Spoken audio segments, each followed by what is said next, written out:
नमस्कार, मैं सुबोध मंडल आज आप लोगों के सामने बिहारी रत्नाकर का 37वां दोहा व्याख्या के लिए विश्लेषण के लिए लेकर उपस्थित हुआ हूँ। 37वां दोहा जो वह इस प्रकार है। नेहू न नैननु कौ कछु उपजी बड़ी बलाई।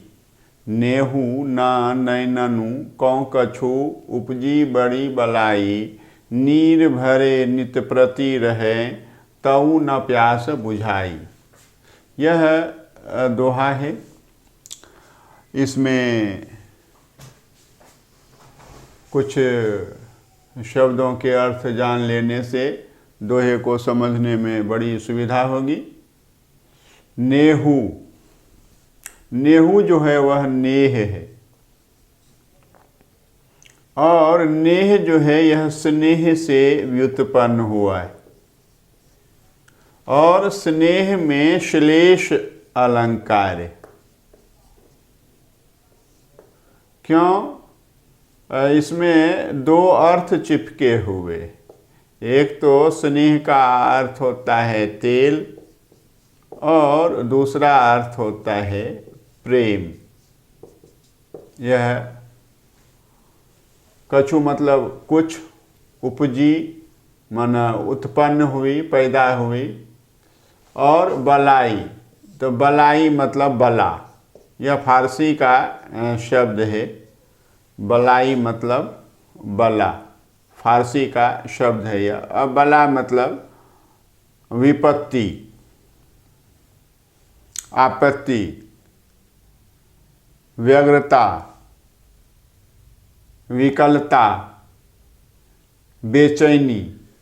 तो यह है नीर जल,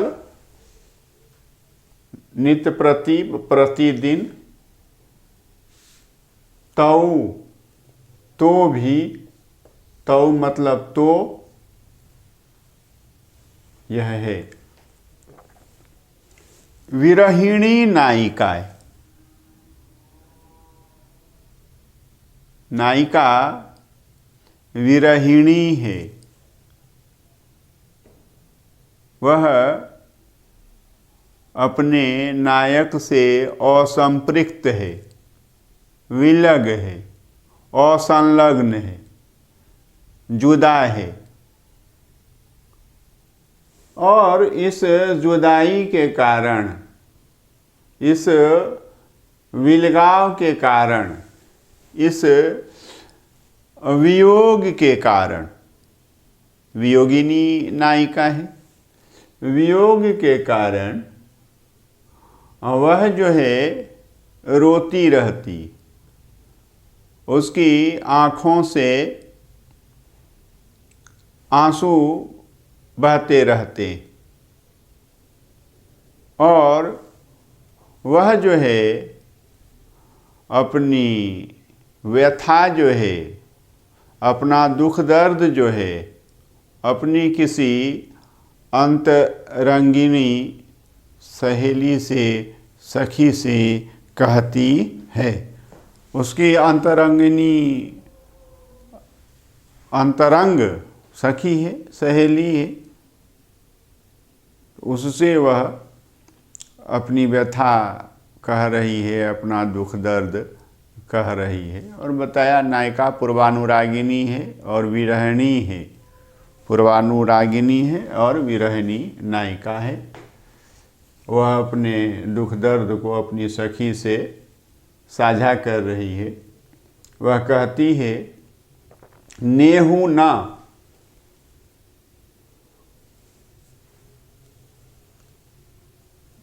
नैननु कौ कछु उपजी बड़ी बलाई। नेहू न उपजी, यह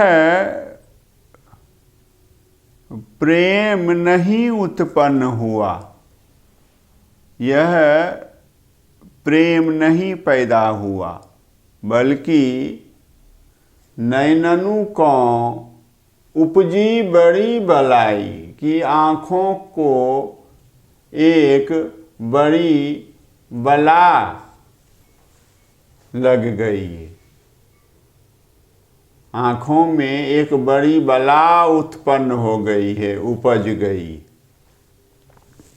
यह प्रेम नहीं हुआ कि आँखों को एक बहुत बड़ा रोग हो गया। नेहु न उपजी, यह प्रेम नहीं उत्पन्न हुआ, बल्कि नैननु कौ कछु बड़ी बलाई उपजी, कि आँखों में कुछ बड़ी बला जो है उत्पन्न हो आई है। नीर भरे नित्य प्रति रहें,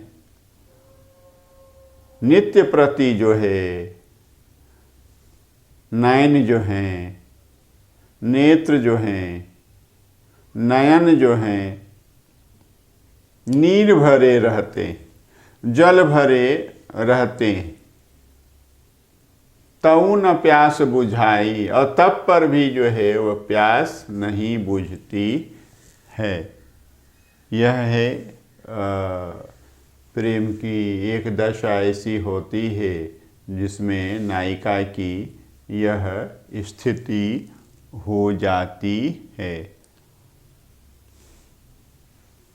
यह प्रेम नहीं उत्पन्न हुआ, आँखों को एक बहुत बुरी बला जो है लग गई है, एक रोग हो गया है।